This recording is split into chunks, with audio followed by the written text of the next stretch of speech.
Hey folks, it's William with All Solar Texas. If you are in the Houston area, you're probably a customer of CenterPoint, and there are going to be some huge changes to their rate structure going forward, which you need to be aware about. Hurricane Beryl came barreling across, pun intended, the greater part of Houston area a few weeks ago. And as I reported out prior, there were widespread outages, millions of people out of power across the southern state of Texas and into Louisiana. Most of those customers were impacted that were CenterPoint customers. Now, I come from the utility business. I work with utilities and different emergency responses, be it earthquake, fire, tornado, hurricane. And one thing I could tell you is that the men and women that are out there doing that work are incredible. I'm talking about the linemen and the engineers and the people that are out there trying to restore power. They are heroes. They're doing very dangerous work, and they're doing it as quickly as possibly to restore customers. But what we're looking at now, and what the state of Texas is going to start looking at now, is what went wrong with CenterPoint. Where did they go wrong? Where did they fail in such a huge way? Because many customers were out for not just days, but weeks, up to 2, possibly 3 weeks. So it took them over a week to restore at least half of the customers. And we're talking about people that rely on power, not just people that have power and it's nice and it's a convenience for them because they could have their refrigerator or their air conditioner, but it's also affecting people that are critical customers, meaning that they have a need to have that air conditioning. Maybe they're elderly or they're sensitive to heat. And then we have these 90 plus hot days in the southern part of Texas, and now there's no AC, and that leads to health issues and hospitalizations.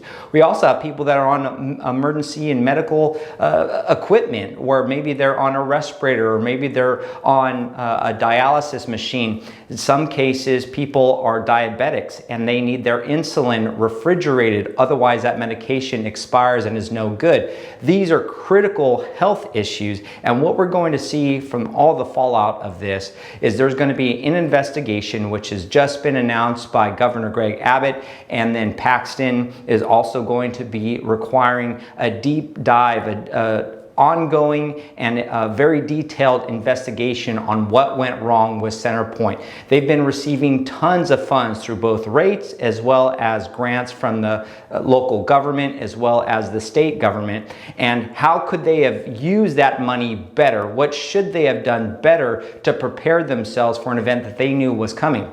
Now, CenterPoint was well aware that Beryl was on its way. They had days to prepare. And then when the actual storm strikes, they're supposed to be mobilizing crews, pulling in crews from other states. There's something called mutual aid agreements where they have an agreement with other utilities and with contractors where if there is a major event, they could pull those resources in to help execute the restoration aspects of the work, meaning replacing poles, replacing wires, cutting down trees, and all of that. That's very, very difficult work to do, but utilities are supposed to, especially the large utilities, prepare for these types of events, especially when they see them coming. Now, there are huge failures in the execution of this. Again, customers were impacted, people died, people were out of power for weeks, and this is a big problem for the state of Texas. So they are leaning in to CenterPoint, and they're putting pressure on them to provide answers and to be held accountable for all the failures that happened in the execution of all of this post-Beryl restoration activity. Now, what is that going to do to rates? Well, I could tell you this. The CEO of CenterPoint used to be at Pacific Gas and Electric Company out in California. He was the CFO of PG&E. PG&E is a company that they went bankrupt in 2019 because of a major catastrophic wildfire that utility was found liable for. Well, what did that utility do? They ended up going back to their regulators, asking for more rate money. Their rates spiked 40 to 47%, and now customers were paying for the burden of that utility reinforcing their grid and hardening their grid against future wildfires.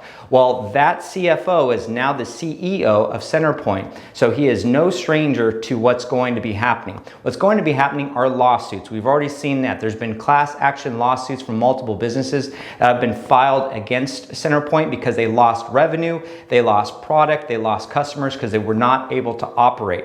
That's restaurants, that's gas stations, that's any other company out there that requires power in order to keep their business running and operating. So that is a class action lawsuit. If CenterPoint loses that, they could pay millions in damages. In addition, we have the state bearing down on them. So there's going to be the regulators coming in, doing a deep dive assessment, and they're going to have an analysis, a report that is going to tell CenterPoint what they need to do to fix their processes, to fix their system so that this doesn't happen again. When that happens, we could be talking about billions of dollars, billions with the B. At least it's going to be millions of dollars, which means that the way that CenterPoint has been operating up to this point with their rate base, it's going to change the rate base. They're going to have to raise costs. Already they're raising rates 2% just to recover from the expenses and resources that they use in the post-barrel cleanup. Now that's 2% on top of your current rate base just for work that they've already done after barrel, and we're only at the beginning of hurricane season. So what does this mean going forward? It means that the regulators and litigation is going to play itself out, and CenterPoint is looking at millions, if not billions of dollars of required capital investment over the next several years to make sure that they are hardening their system and improving their processes so that this doesn't happen again. Which means all of that is going to trickle down to you, the ratepayer. So we very well could see CenterPoint raising all of their base rates very shortly here, and we could be looking at maybe 18, 19, 20 cents per kilowatt, just like we did a couple of years ago when natural gas prices spiked. So if you are a customer in the Houston area or even the greater CenterPoint area, once those rates start to increase, you will see a significant jump in your power bill. And that will force you to revisit solar if you haven't visited solar in a while. Right now, with the rates being so low, the electric rates and interest rates being so high, solar is out of reach for many customers. But once we see those spikes in rates, you can expect that solar is going to be a huge value at that point. Also with battery backup and generators. When we can couple batteries with solar, you get the 30% federal tax credit on the whole system, which is going to alleviate the pressure of those rising rates that CenterPoint's going to be forced to pass to you, the consumer, the customer, because of all the issues that they're seeing. But also you now have battery storage, a way to provide backup power during the critical points of the year when we see power outages, rolling blackouts, which is during the summer in high heat where they have to ration out electricity, also during the winter when these huge storms come through, just like we're seeing with Beryl. So this is going to be something you can expect to see. I've been saying it for years, and it's going to cascade to other utilities. So if you're in the Encore utility or electric cooperatives, you are not completely immune from these rate increases. What's going to happen is CenterPoint's going to be used as a model for all the other utilities to follow suit, which means you could expect rates to be increased across the board here in Texas,